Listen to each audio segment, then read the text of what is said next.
Bueno, muy buenas tardes para todos. ¿Cómo se encuentran el día de hoy? Buenas tardes, profe. Muy bien, gracias. ¿Usted qué tal? Muy bien, muchas gracias. Bueno, bienvenidos a esta sesión número 5 de nuestra asignatura Toxicología Ambiental. Espero que hayan podido tener una buena semana y vamos a iniciar hoy con un tema muy importante, muy interesante, que es el tema de efecto tóxico. Entonces, ya les comparto pantalla para que iniciemos con este tema.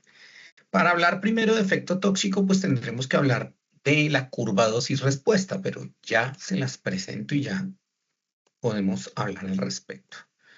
Listo, aquí está. ¿Cómo no?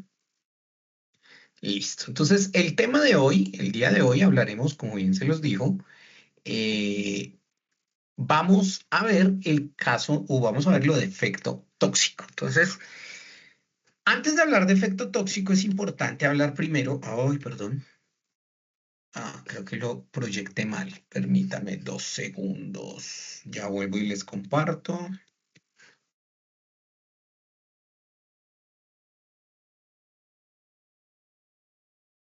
Ahora sí.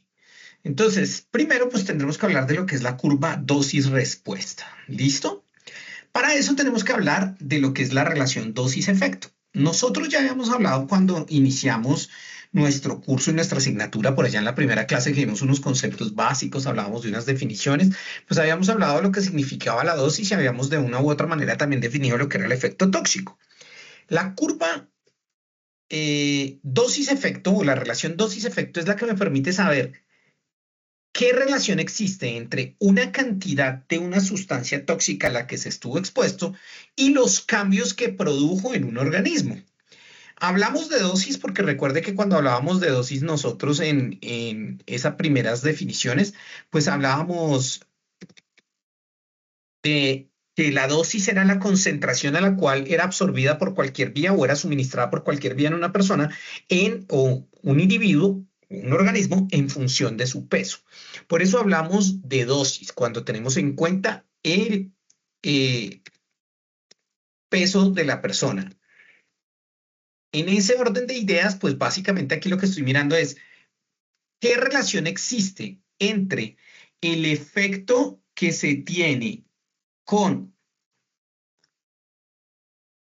la dosis y qué es lo que se está presentando. Y eso es una primera curva que llamamos dosis-efecto. Existe otra que se denomina y es la misma relación que es la dosis-respuesta. La diferencia entre la dosis-efecto y la dosis-respuesta es que la dosis-respuesta se hace a partir de experimentación con organismos de prueba. Entonces lo que hacemos es someter a estos organismos de prueba a unas sustancias tóxicas de tal manera que estas sustancias puedan llegar a presentarle una determinada respuesta a esos organismos y identificar cuál es la respuesta que da. Entonces lo que empiezo yo a hacer es a variar la dosis y mirar cómo se modifican esas respuestas que presentan esos individuos o esos organismos de prueba que se utilizan.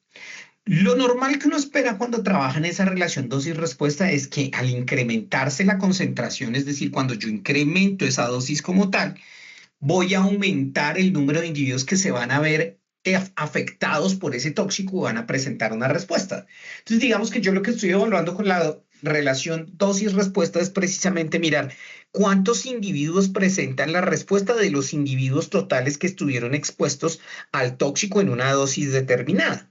Y eso es lo que me permite, o eso a lo que yo denomino la curva dosis-respuesta y que me va a permitir identificar la toxicidad y el efecto tóxico que se está percibiendo, que se está presentando en un organismo. La curva dosis-respuesta es muy utilizada porque a partir de esa dosis-respuesta es que yo puedo identificar algo de lo que hablaremos ahorita un poco más adelante, que es la potencialidad tóxica de una sustancia. Y por esa potencialidad, adelantándome un poquito y haciendo un poquito de spoiler, por potencialidad tóxica me refiero a qué cantidad de sustancia requiero para generar un efecto. Y eso es muy importante a la hora de poder categorizar y poder definir qué tan tóxica es una sustancia. Entonces, como se puede dar cuenta acá, pues los dos protagonistas son la dosis y el efecto que esa dosis produce. Entonces, de allí que tengamos que establecer o que tengamos que identificar cómo se mide ese efecto. Y en términos de ese efecto, pues estamos hablando de que acorde con el tóxico que yo esté evaluando, pues lo mido normalmente. Si estoy hablando de un agente físico, lo mediré por su intensidad, por el grado de intensidad, o dependerá de esa intensidad. Entonces, ya ahí no estoy hablando de dosis, sino estoy hablando de la intensidad del agente físico versus la respuesta que produce. La otra forma de evaluarlo es dosis, cuando tengo en cuenta el peso del individuo y las circunstancias individuales de ese, valga la redundancia, individuo cuando está expuesto a esa sustancia. Y la otra forma es cuando no tengo en cuenta esas circunstancias individuales o ese peso, que estoy evaluando la concentración versus respuesta. Sin embargo, pues normalmente dentro de ese indicador, la curva que más solemos utilizar es la que denominamos curva dosis-respuesta.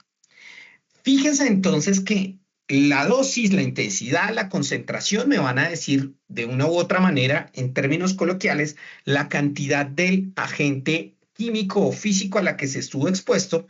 Y lo otro que necesito evaluar en ese orden de ideas, por supuesto, es la respuesta.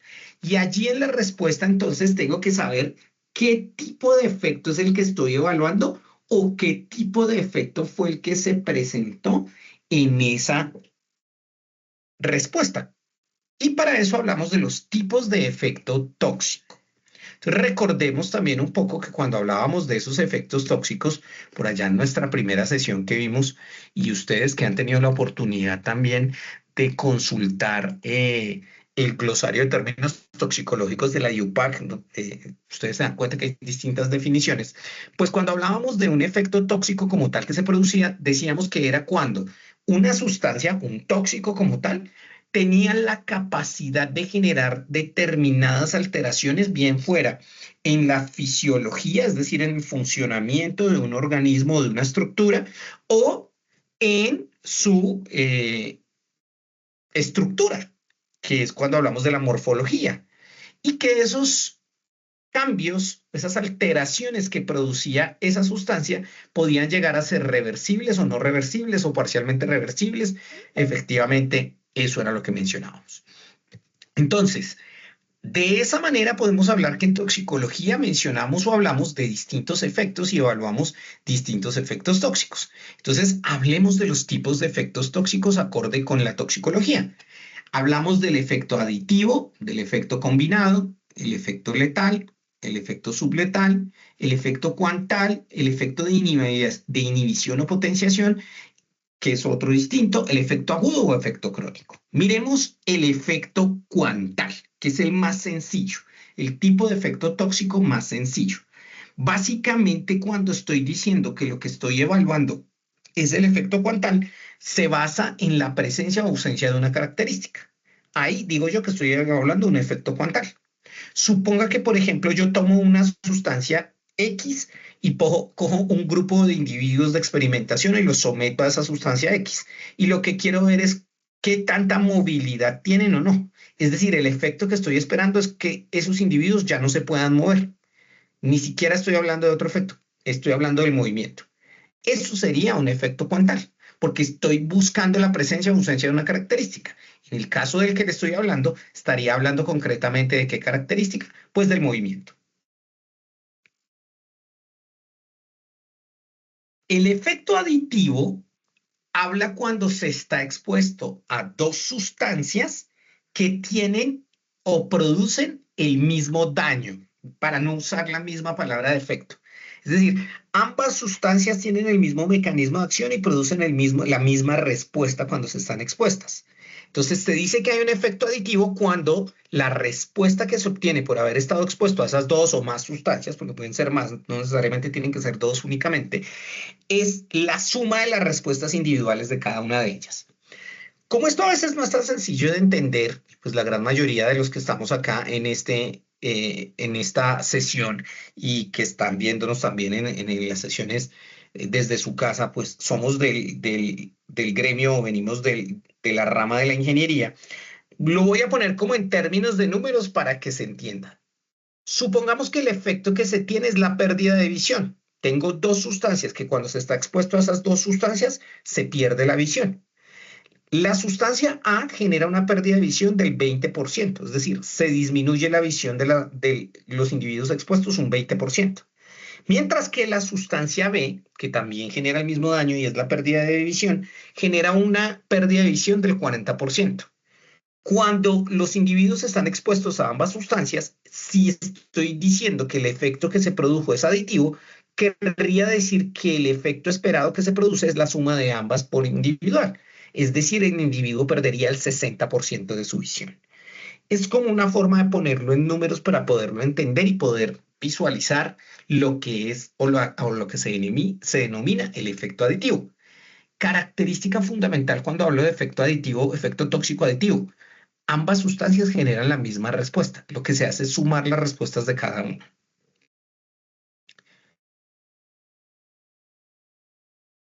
O podría generarse las mismas. Ahora, efecto combinado. Y aquí viene la diferencia del efecto aditivo. Tengo también dos sustancias, pero ambas sustancias producen efectos distintos. La sustancia A me produce pérdida de visión, la sustancia B me produce pérdida de oído o de la escucha. Cuando el individuo está expuesto a esa sustancia, pierde la visión y pierde la escucha. Ese sería un efecto combinado. Entonces, la diferencia entre el efecto combinado y el efecto aditivo es que en el efecto aditivo ambas sustancias producen el mismo efecto, mientras que en el efecto combinado la respuesta es diferente. Cada sustancia tiene un mecanismo de acción diferente o un efecto que produce distinto. A eso le denominamos un efecto combinado. Las dos son similares, pero como se puede dar cuenta, no son iguales. Esos serían los dos primeros tipos de efecto tóxico de los que hablaríamos. Hablamos de otros dos, el efecto de potenciación o sinergismo. Este efecto lo explicamos como de la siguiente manera. Cuando la respuesta que se genera al estar expuesto a dos o más tóxicos en conjunto es superior a la respuesta que esperaría de cada uno de ellos de forma individual. Volvamos nuevamente a un ejemplo. Supongamos que tengo nuevamente la sustancia A y la sustancia B. Mi sustancia A genera una pérdida de visión y mi sustancia B, pérdida de la escucha. La sustancia A, una pérdida de visión en el 20%, la sustancia B, una pérdida de escucha en el 30%. Si estuviese hablando de un efecto de potenciación o sinergismo, quiere decir que la respuesta, por ejemplo, podría ser ¿cuál? Que se aumente una de las dos respuestas en su proporción o que se aumente ambas se aumenten. Entonces, por ejemplo, dije una 20 y la otra el 30. Entonces, resulta que al estar en conjunto con esas sustancias, se produce un efecto de potenciación. Entonces, la visión se pierde en un 40%. Puede que la escucha quede también en 30, pero hubo un efecto de potenciación porque potenció una de las dos. O puede que ambas, 40% una y la otra el 40 también, o el 50. Entonces, ahí hablo de un efecto de potenciación. El hecho de que se esté expuesto a las dos sustancias o a esa mezcla al mismo tiempo, lo que hace es potenciar la respuesta de una de ellas o de las dos. A eso denomino un efecto tóxico de potenciación o de sinergismo. El otro efecto es lo contrario, es el de inhibición o antagonismo. Y es decir, que el estar expuesto a dos sustancias hace que una de ellas genere un efecto menor. Entonces, lo mismo, sustancia A genera pérdida de visión de un 30%, sustancia B genera una pérdida de escucha del 30%. Al final se produjo solo una pérdida de visión del 5%, así la otra haya tenido el 30%. Ahí decimos que hubo un efecto de inhibición o antagonismo. Una de las dos sustancias lo que hizo fue inhibir a la otra. Por lo tanto, esa respuesta fue menor a la que se esperaba de esos tóxicos de forma individual. Entonces, ahí tenemos otros dos que están relacionados. El uno lo que implica es que se va, como su nombre lo indica, a potenciar, a aumentar la respuesta de uno de los dos. En el otro, lo que va a pasar es lo contrario, se va a disminuir la respuesta de uno de ellos. Pasamos entonces a este que, digamos, entender el letal es mucho más sencillo, porque cuando hablamos de que estamos evaluando un efecto letal, es aquel que le produce la muerte a los organismos que estuvieron expuestos al tóxico. Se murieron 10, 20, 30, 40, se produjo la muerte. Cuando se produjo la muerte, estoy hablando de que el efecto que estoy evaluando es el letal. Sin embargo, en toxicología solemos tener uno que se utiliza mucho y que a veces no es fácil de entender para algunas personas, y es lo que denominamos el efecto subletal. Es aquel efecto que se produce como causa de estar expuesto a una concentración de un tóxico determinado que tiene la capacidad de casi, ahí entra a jugar esa palabra que utilizamos nosotros muchísimo, casi matar a los organismos que están expuestos, pero no los logra o no hay una muerte inmediata. A ese le denomino subletal.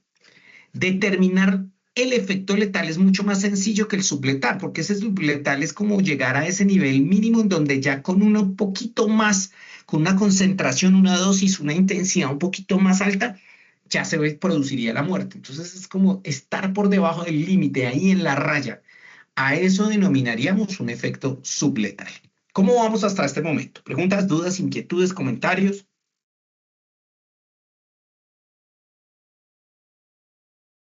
Bien, profe. Listo. Ok, perfecto. Bueno, entonces ahí vamos. Finalizamos entonces con este tipo de efecto, que es el que denominamos efecto agudo y efecto crónico. Por favor, voy a hacer hincapié en lo siguiente y les voy a hacer la advertencia. Por favor, no confundan el efecto agudo o efecto crónico con una intoxicación aguda o una intoxicación crónica. Tenga presente esto que le acabo de decir para que más adelante, cuando abordemos lo que es la intoxicación y esos dos tipos, entienda el por qué. Aquí el ¿Cómo, efecto, profe? Perdón, no lo entendí muy bien. ok, vuelvo y repito. No confundir efecto agudo y crónico, efecto tóxico agudo y crónico, con intoxicación aguda y crónica. ¿Listo? Porque son dos conceptos diferentes. Ahorita más adelante lo van a entender y lo volveré a repetir para que no tengamos inconveniente. En este momento estamos hablando de efecto. Recordemos que el efecto es la respuesta que se produce como consecuencia de estar expuesto a una sustancia tóxica. Esa respuesta no necesariamente implica que exista una enfermedad. Puede ser un efecto adverso, puede ser una condición, un efecto nocivo. Ya habíamos hablado de lo que era efecto adverso, efecto nocivo, que no necesariamente representa que exista como tal la enfermedad. Cuando hablamos de efecto tóxico agudo, estamos evaluando el tiempo en el que se presenta ese efecto, esa respuesta se da en el organismo. El efecto tóxico agudo se caracteriza porque se presenta durante las primeras 96 horas de exposición al tóxico. Ahí es donde se evalúa. Y ojo con esto, muy importante cuando nosotros como especialistas estamos evaluando efecto tóxico. De hecho, por ejemplo, una de las formas de evaluar de evaluar toxicidad en agua que nos muestra la resolución 631 de 2015 y la legislación colombiana es evaluarlo con Dafnia a 96 horas. Y nos piden que evaluemos con un organismo de prueba que es la Dafnia, como lo veremos en una sesión posterior más adelante, que evaluemos a 96 horas, es decir, efecto agudo. Ahí estamos hablando de efecto agudo. ¿Por qué? Porque estoy evaluando el efecto que se produce durante las primeras 96 horas posteriores a la exposición. El efecto crónico es un efecto que aparece posterior a esas 96 horas y generalmente tiene una característica que lo diferencia también del agudo, y es que suele ser a unas concentraciones más bajas. Los efectos agudos suelen evaluarse en concentraciones muy altas, periodos de tiempo inferiores a 96, mientras que las crónicas suelen ser concentraciones mucho más bajas, pero durante periodos prolongados de tiempo mucho más grandes. A esto es a lo que denominamos efecto tóxico.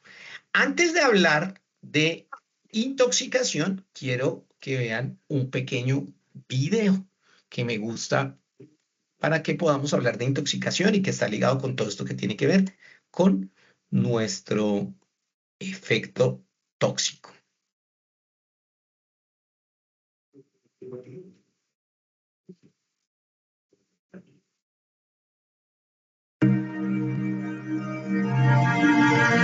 El comercial, que cargue el video.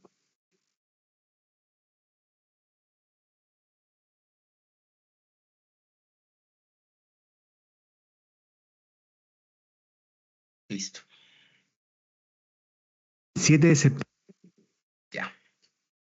Les pongo pantalla completa y ya lo prometo. de 1978, Georgy Markov esperaba su autobús en una de las paradas que existen en el puente de Waterloo en Londres, cuando sintió un golpe en su muslo derecho seguido de un gran ardor en la misma zona. Inmediatamente, un hombre con acento extranjero se disculpó por aquel tropiezo, mientras se alejaba del lugar con tranquilidad.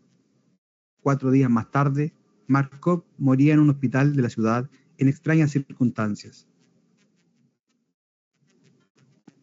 En este video conoceremos más detalles de Georgy Markov, el disidente búlgaro asesinado con un paraguas envenenado.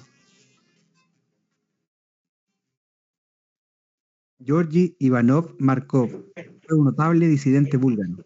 Markov trabajó originalmente como novelista y dramaturgo, pero en 1969 desertó de la entonces Bulgaria comunista de Todor Chivkov.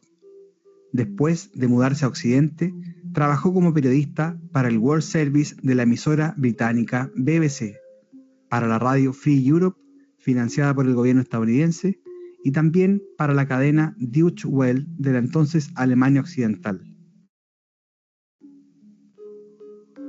Desde su privilegiado puesto en las ondas, era un severo crítico del régimen comunista imperante en su país, en particular del dirigente Chivkov, por lo que se especula que como resultado de ello, el gobierno búlgaro decidió deshacerse de él, pidiendo ayuda técnica al KGB soviético para llevar a cabo la operación. Un agente de la policía secreta búlgara, con la asistencia del KGB, ya había hecho 2 intentos fallidos para matar a Markov. El 7 de septiembre de 1978, Markov caminaba junto al puente de Waterloo que cruza el río Támesis y se puso a esperar en una parada de autobús cuando sintió que un hombre con un paraguas lo golpeó en la pantorrilla. El hombre se disculpó y se alejó. Markov le diría más tarde a los médicos que lo trataron que el hombre en cuestión se había disculpado en un acento extranjero.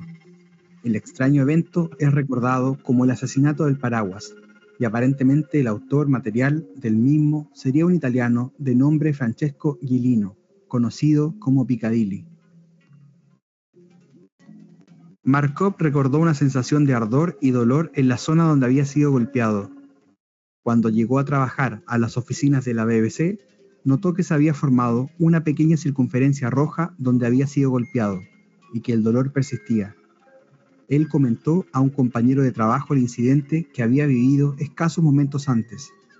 Esa misma tarde desarrolló una altísima fiebre y tuvo que ser ingresado en un hospital, donde murió 3 días más tarde, el 11 de septiembre de 1978, a la edad de 49 años. La causa de muerte fue determinada como envenenamiento, debido a las extrañas circunstancias del incidente. En las declaraciones realizadas a los médicos que lo trataron, Markov expresó la sospecha de que había sido envenenado. Scotland Yard ordenó una minuciosa autopsia del cuerpo de Markov. Los patólogos forenses descubrieron una bolita de metal esférica del tamaño de la cabeza de un alfiler, incrustada en la pantorrilla de Markov. El pequeño perdigón, de solo 1,52 milímetros de diámetro, estaba compuesto en un 90% de platino y el 10% restante por iridio. Tenía 2 agujeros con diámetros de 0,35 milímetros perforados a través de él, resultando en una cavidad en forma de X. Un examen posterior, realizado por un equipo de expertos, mostró la presencia de rastros de veneno. Una sustancia azucarada recubría los diminutos orificios, creando una suerte de burbuja, para que el veneno contenido en el interior de la cavidad no se diluyese antes de su debido tiempo. El recubrimiento en cuestión habría sido diseñado especialmente para fundirse a 37 grados Celsius, la temperatura normal del cuerpo humano. Cuando el pequeño balín o perdigón fue disparado en la pantorrilla de Markov, la capa protectora se fundió, por lo que el veneno quedó liberado, siendo absorbido por el torrente sanguíneo de la víctima, condenándola a una muerte segura en pocos minutos. Incluso si los médicos que trataron a Markov hubiesen sabido que efectivamente se trataba de envenenamiento con ricina, no habría habido básicamente ninguna diferencia, ya que para esa fecha no se conocía ningún antídoto de este tipo de veneno. 10 días antes del asesinato se había intentado matar en una estación de metro de París a otro desertor búlgaro, Vladimir Kostov, utilizando el mismo sistema. Los médicos parisinos habrían encontrado el mismo tipo de perdigón en la piel de Kostov.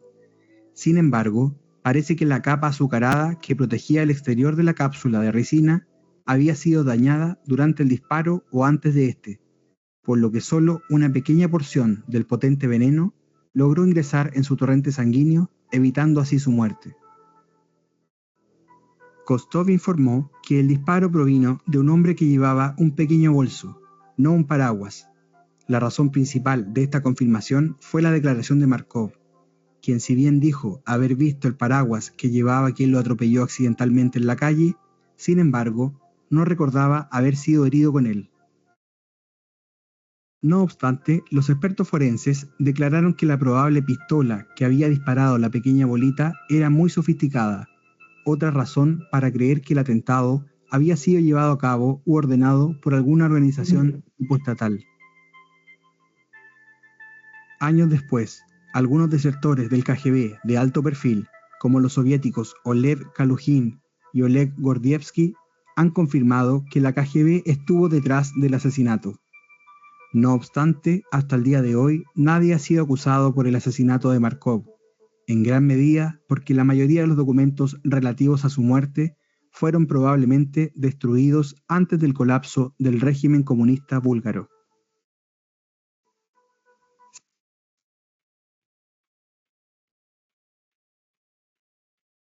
Bueno, ahí lo tienen entonces, es el caso de Georgy Markov. ¿Por qué traigo este caso a colación? Porque, bueno, reúne muchas de las cosas de las que hablamos acá en toxicología. Es un caso muy famoso y un caso que nos muestra precisamente lo que es el efecto tóxico. Y nos introduce precisamente a esta siguiente parte de nuestra sesión de la que vamos a hablar. Y ya les comparto pantalla. ¿Qué es esta? De la intoxicación. La intoxicación, a diferencia del efecto tóxico como tal, implica una enfermedad porque existe una alteración estructural, fisiológica en el organismo. Entonces, la intoxicación implica que existe una enfermedad. Es el caso de lo que pasa con Markov. Ahí se observa precisamente esa reacción y eso que sucede. Ahí hablamos de que existe intoxicación cuando producto de haber estado expuesto a una sustancia tóxica o un tóxico se produce una enfermedad. Y ahí es donde hablamos que existen dos tipos de intoxicación: intoxicación aguda e intoxicación crónica. La intoxicación también se mide por tiempo. Y en este caso, la intoxicación aguda se mide por el tiempo de exposición, no por el tiempo en el que se presentan los efectos, a diferencia de lo que pasaba cuando hablábamos de que un efecto era agudo o un efecto era crónico. El efecto tóxico agudo, ¿sí? Sí. ¿Alguien iba a decir algo? ¿Preguntar? ¿No? Ok, entonces sigo. Cuando hablábamos de efecto tóxico agudo y efecto tóxico crónico, decíamos que era que el efecto se presentaba, si era agudo, menos de 96 horas de la exposición, si era crónico, después de las 96. En la intoxicación, no. La intoxicación hace referencia al tiempo al cual se estuvo expuesto al tóxico. Para que sea considerada una intoxicación aguda, quiere decir que el tiempo de exposición a la sustancia tiene que ser inferior a 24 horas. Aun cuando pueda existir lo que se denomina una intoxicación retardada. ¿Y es cuál? Se estuvo expuesto a un tóxico durante un periodo de 5 o 6 horas, pero los síntomas de esa exposición pueden llegar a presentarse hasta semanas después, muchos días o semanas después. Es el caso del fósforo, el talio, el paraquat. Por ejemplo, una persona que está expuesta a un plaguicida, que es el paraquat, tal cual recuerden que en nuestra última sesión hablamos de plaguicidas, es una persona cuyos síntomas se van a manifestar por lo menos en las siguientes 4 o 5 semanas posteriores a la exposición. Aún así sigue considerándose y sigue siendo una intoxicación aguda. ¿Por qué? Porque su exposición fue de solo 5 horas, pero los síntomas se presentaron 5 semanas después. Ok, pero es una intoxicación aguda. El tiempo de exposición no superó esas 5 semanas. En cambio, cuando hablamos de una intoxicación crónica, es aquella que se da porque se está expuesta por periodos prolongados de tiempo, superiores a esas 24 horas. Y generalmente, en esto sí coincide con lo que es el efecto tóxico, a unas concentraciones mucho más bajas, que en sí mismas no generarían un daño, pero el hecho de estar expuesto a esas concentraciones durante periodos de tiempo prolongados sí lo pueden llegar a producir. Dentro de esas intoxicaciones crónicas tenemos las que se denominan subcrónicas y son aquellas que dan cuando se está expuesto a un periodo inferior al 10% de la vida media del contaminante o del tóxico que se está evaluando. Ojo con lo que es vida media.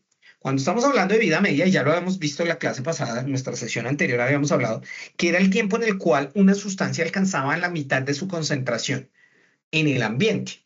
Entonces, supongamos que una sustancia tiene como vida media un mes. Quiere decir que al mes esa sustancia va a alcanzar la mitad de su concentración. El 10% de un mes serían 3 días. Si una persona estuvo expuesta a una sustancia durante 2 días, a esa sustancia durante 2 días, y desarrolló una enfermedad, es decir, se intoxicó, yo diría, ¿qué tipo de intoxicación es? Es una intoxicación subcrónica, fíjese. No es aguda porque, bueno, en este caso, en este caso, más que ser crónica, sí sería realmente aguda porque está hablando de que la intoxicación se produjo ¿en dónde? 96 horas, diría alguno. No, ahí, ojo, no estoy hablando de efecto tóxico, estoy hablando de intoxicación. Fíjese que la intoxicación se produce o los síntomas se manifiestan, puede que no importa en ese tiempo, pero la exposición que ella estuvo al tóxico fue de 2 días, es decir, fue de 48 horas. Para que se considerara una intoxicación aguda, la persona tendría que haber estado expuesto a la sustancia en un periodo inferior a 24 horas. Él estuvo 48 horas, o sea que no lo es. Para que fuera crónica, querría decir que fue pues más de ese tiempo de la vida media. Pero resulta que como dijimos que la vida media era ¿qué? La vida media era de 3, estuvo día y medio ahí expuesto, entonces dice uno, superó el 10%, ahí sería una intoxicación subcrónica. Entonces es importante tener en cuenta esto. Antes de que se pueda enredar con esto de crónico o subcrónico, importante tener presente. Aguda, inferior a 24 horas la exposición. Crónica, superior a 24 horas. La subcrónica viene teniendo uno que conocer cuál es la vida media. Y si supera el 10% de la vida media, pues entonces quiere decir que allí ya existe subcrónica y no es crónica. Esto es clave que lo tengan presente. Si me devuelvo al efecto tóxico, el efecto está en función de cuándo se manifiesta. Fíjese que si yo estuviera hablando del paraquat y estuviera midiendo el efecto que produce el paraquat es un efecto crónico. O sea, pensando en el tipo de efecto tóxico. El efecto es crónico. ¿Por qué es crónico? Porque fíjese que los síntomas aparecen o la respuesta se va después de un tiempo prolongado, mayor a estas 96 horas. Dijimos que el paraquat se presentaba entre 4 y 5 semanas los síntomas. Entonces, como efecto sería un efecto tóxico crónico. Pero si evalúo la intoxicación del paraquat, va a depender de cuánto tiempo estuvo expuesto al paraquat esa persona. Si la persona estuvo expuesto al paraquat durante 3 horas, la intoxicación sería aguda, aun cuando yo estuviera hablando del tipo de efecto tóxico que sería crónico. Es importante que entiendan esa diferencia. Ahora bien, más allá de eso, aquí hay un factor que es determinante y es tener presente que cuando hablo de algo crónico normalmente estoy hablando de las concentraciones menores y eso obedece a la denominada ley de Haber. Fritz Haber, que fue un químico, trabajó muchísimo en toxicología, más de lo que quisiéramos, trabajó no tanto para bien, pero hizo unos descubrimientos muy importantes. Y ese descubrimiento es lo que se conoce como la ley de Haber. Haber lo que logró establecer fue lo siguiente, y dijo, el efecto tóxico de una sustancia está en función de su concentración y del tiempo. De tal manera que Haber lo que menciona o lo que dice es, da lo mismo estar expuesto a concentraciones muy altas durante periodos de tiempo muy cortos que estar expuesto a concentraciones bajas durante periodos de tiempo largos. El efecto que se va a producir es similar. Y eso es lo que denomina Haber dentro de su ley. Entonces, permítame, ya le comparto aquí mi tablero para darle una explicación un poco con números con esto, como para que lo entendamos mejor.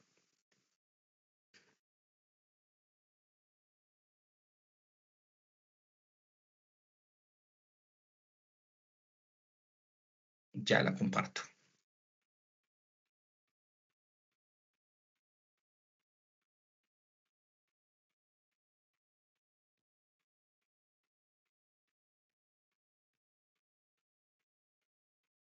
Aquí en ese momento ya tienen que estar observando el tablero. Entonces, suponga que voy a medir en una escala de magnitud el efecto, la concentración y el tiempo. De tal manera que 1 es el valor más bajo y 10 es el valor más alto que podría yo esperar. Esta es la escala que voy a utilizar, de 1 a 10. Ahora bien, pensemos en lo que dice Fritz Haber. Fritz Haber dice que el efecto de una sustancia está en función ¿de qué? De la concentración de esa sustancia y del tiempo. Pensemos entonces en lo siguiente, acorde con eso que él dice.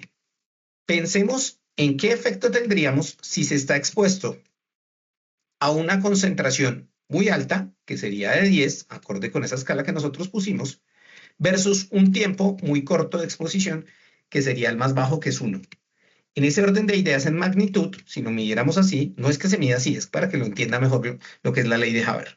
Diría que el efecto que me está produciendo esa sustancia es de 10.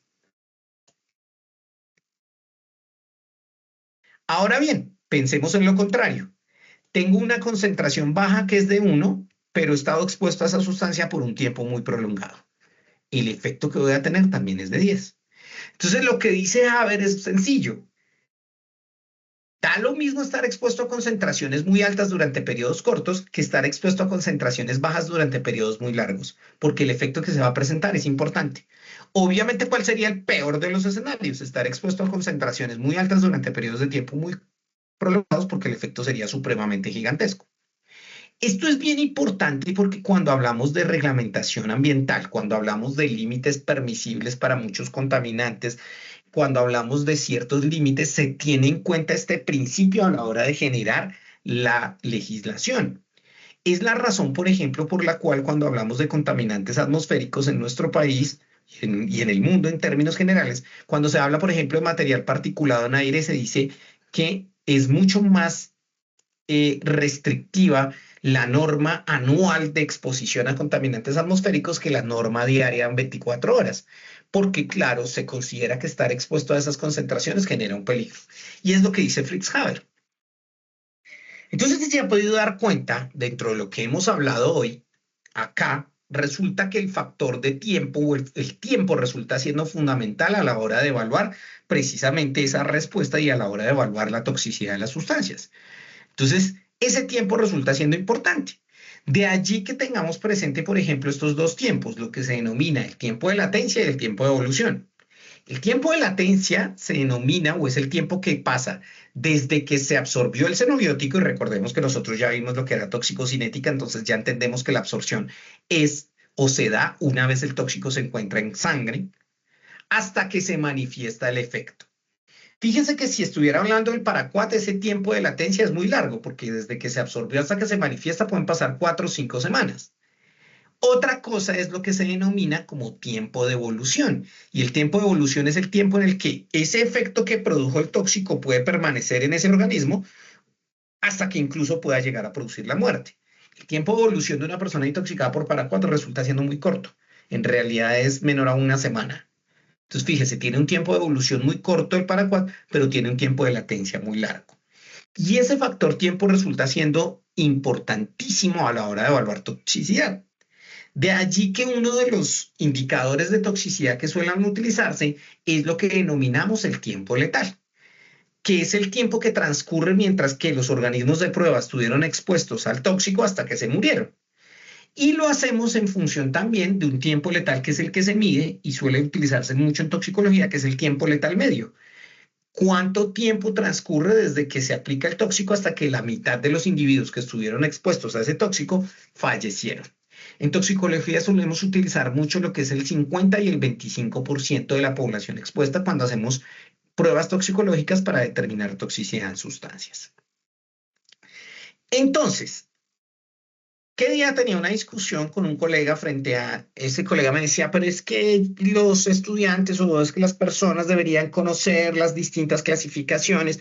Yo le decía, sí, es posible, pero yo creo que no es difícil identificar las clasificaciones en función de lo que yo necesito y el territorio en el cual me encuentro. Si me encuentro en Estados Unidos, pues tendré que mirar cuáles son las directrices o la clasificación de toxicidad que tiene Estados Unidos. Si estoy en la Unión Europea, si lo que estoy haciendo es a través en un país determinado. Es más importante saber y conocer que existen distintas formas de clasificación, que uno pueda identificar cuál es la que viene y que entender por qué se clasifican así. A eso es a lo que apuntamos desde este tema, y es entender que para clasificar una sustancia de acuerdo a su toxicidad se evalúan tres factores importantísimos. Uno, lo que son las características físico-químicas de la sustancia. Estos tres factores se tienen en cuenta y no se pueden tener en cuenta de forma aislada. Y lo hace cualquier sistema, el sistema ruso, la Organización Mundial para la Salud, la Environmental Protection Agency, la Unión Europea, lo hace la ASTDR en Estados Unidos, lo hace también el Reino Unido, que tiene su propia forma de clasificar sustancias, en fin. ¿Por qué son importantes las características físico-químicas a la hora de evaluar la toxicidad o de clasificar una sustancia por toxicidad? Pues ya lo vimos. Fue cuando vimos todas esas sesiones que estábamos hablando de lo que era toxicocinética, porque de esas características físico-químicas depende la toxicocinética de la sustancia. Y recuerde que en la toxicocinética pues nos va a mostrar qué tanto se demora o cómo va a ser el paso de una sustancia a través de un organismo. La siguiente, y que es muy importante y tener presente, es la probabilidad de absorción. ¿Qué tan probable es que se absorba esa sustancia? Y esa probabilidad de absorción también está relacionada con parte de lo que vimos en toxicocinética. Tiene que ver con las vías por las cuales está expuesto a la sustancia y tendrá que ver si la sustancia por esa vía se absorbe o no. Es que esta sustancia no se absorbe vía gastrointestinal, solo se absorbe vía respiratoria. Se los he insistido mucho durante el desarrollo de esta asignatura. O esta sustancia se absorbe solo vía cutánea y no se absorbe bien vía ingesta. O solo se absorbe vía ingesta y por las otras dos vías no se absorbe tan bien. Ok. Y de hecho, cuando hacia el final de la asignatura hablemos un poquito de evaluación de riesgo, nos daremos cuenta que esta probabilidad es supremamente importante. Yo puedo tener una sustancia que tiene unas características tremendas, pero si no se tiene contacto con esa sustancia no va a existir riesgo. ¿Cuál es el riesgo de que me intoxique con arsénico? Pues si yo no manipulo arsénico, si el arsénico no está en ningún lado y yo no tengo contacto con él, pues mi riesgo casi que va a ser nulo, porque no existe la probabilidad que se absorba porque yo no tengo contacto con él. Y viene uno del que le hablé al inicio del curso, perdón, de la sesión, ahorita que hablamos de esta sesión, el criterio o el factor que se denomina potencialidad tóxica. Esa potencialidad tóxica habla de qué cantidad requiero de un tóxico para que produzca un efecto adverso en un organismo. Si requiero cantidades muy pequeñas para producir un efecto, esa sustancia tiene mayor potencialidad tóxica. Si por el contrario requiero cantidades muy grandes para producir ese efecto, su potencialidad es menor. No es el único criterio que se tiene en cuenta. Yo puedo tener una sustancia de mucha potencialidad tóxica, requiere una cantidad muy pequeñita para generar un daño, pero su probabilidad de absorción es nula. Es decir, no hay modo de que yo absorba esa sustancia. Ok. O sus características hacen que cuando llegue al cuerpo humano, él la elimine fácilmente y no tenga la posibilidad, por ejemplo, que se produzca un efecto de primer paso cuando hablábamos de una absorción gastrointestinal y se elimine rápidamente y no pueda generar el daño. Ok, mire. Ahí ya no lo podría clasificar desde la misma toxicidad, a pesar de que tenga la potencialidad tóxica. Entonces, lo que quiero que quede claro a partir de este ejercicio y de lo que estoy mencionando acá, es que esa potencialidad tóxica no es la única, que hay que mirar estos tres factores en conjunto para poder determinar.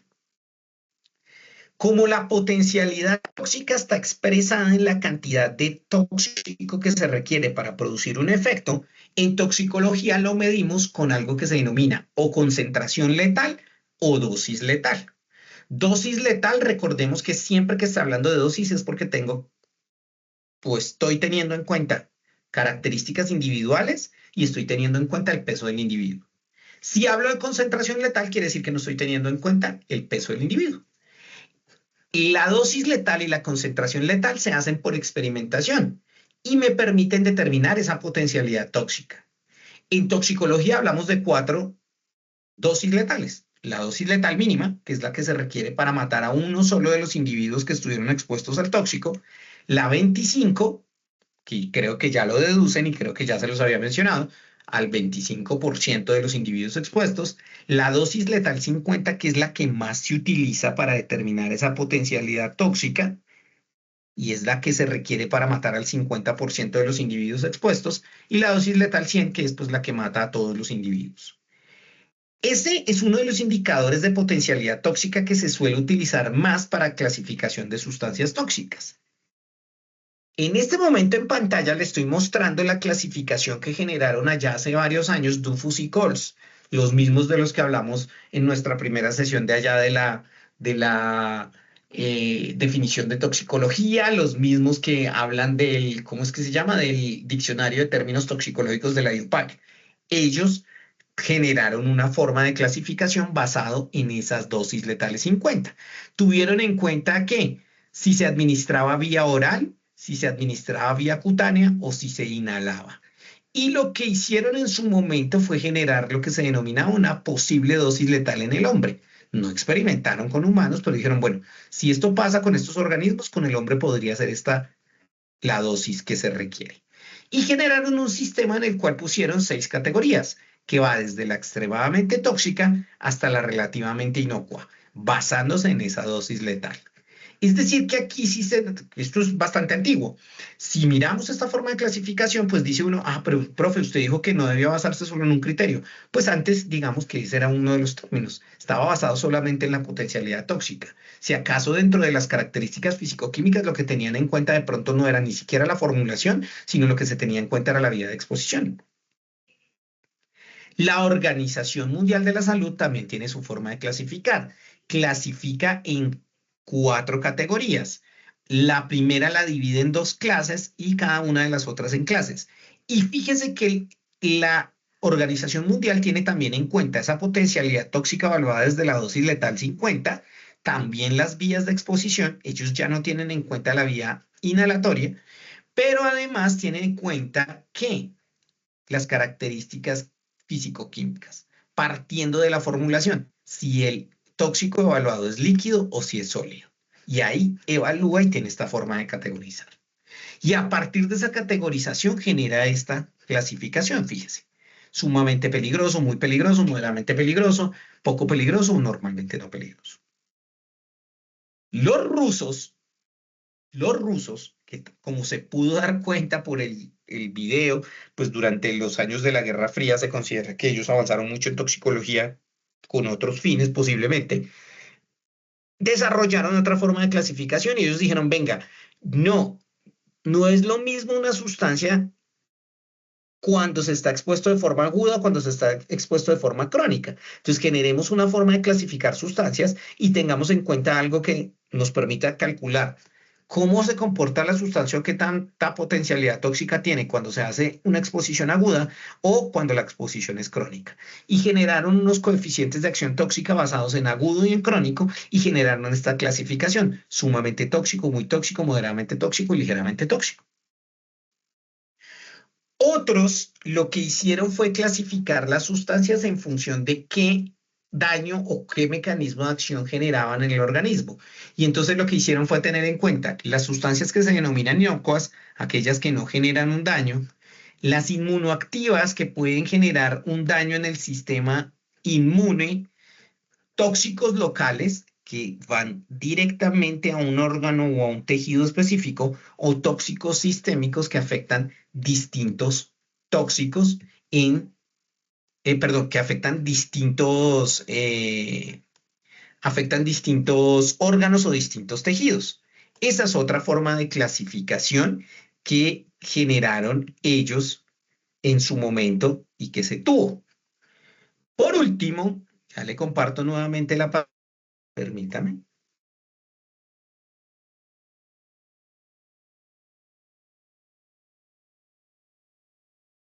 Hay una forma de clasificar también las sustancias u otros que lo hacen en función de qué, de cuál es el mecanismo de toxicidad que generan. Entonces dice, tóxicos que alteran la respiración celular. Ah, lo que hacen es afectar la respiración celular y ahí lo clasifican. Neurotóxicos son todos aquellos que afectan a el sistema neuronal, que afectan el sistema nervioso central. Hepatotóxicos, los que afectan al hígado. Patológicos de la piel, todos aquellos tóxicos que tienen una afectación directa sobre la piel humana. Fisiopatológicos del sistema nervioso central. Nefrotóxicos, los que afectan al riñón. Cardiotóxicos, los que afectan al corazón. Ototóxicos, los que afectan los oídos. Así. Genotóxicos, los que producen precisamente alteraciones en el ADN. Disruptores endocrinos, entonces que tienen esa capacidad de afectar el sistema endocrino. Y es otra forma de clasificación que existe. Y esto era lo que quería compartir con ustedes el día de hoy. No sé si tengan preguntas, comentarios, inquietudes.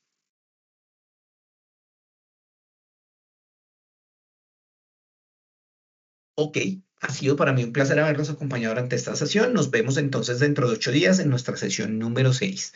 Que tengan una feliz tarde, un feliz descanso y nos vemos dentro de 8 días. Gracias, profe. Hasta luego. Gracias, profe. Una consulta. Sí. ¿Cuándo podemos ver las notas? No, yo estaba la semana pasada, me encontraba ¿cómo se llama? De días compensatorios. Hasta esta semana me reincorporé.